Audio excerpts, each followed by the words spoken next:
Hi, my name is Jan Wenneberg. I'm from Denmark and I built this. It's the Eagle from Jerry Anderson's Space 1999. It's designed by Brian Johnson. It was originally meant as a playhouse for our daycare kids and grandchildren.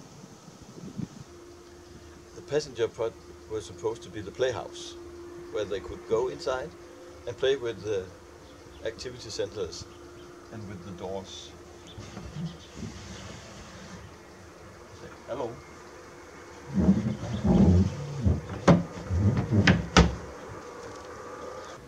The command module took me 1 year alone to build without the painting, just the wood construction. 1 year. All the tubing I could never have done without the help from my brother-in-law Kurt Nielsen.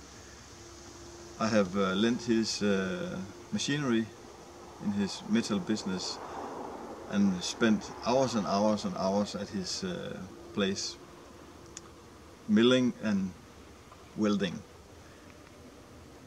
All the other parts are made of plywood. But all the other aluminum stuff is also made. I have drawn them myself and have them made at Kurt's place.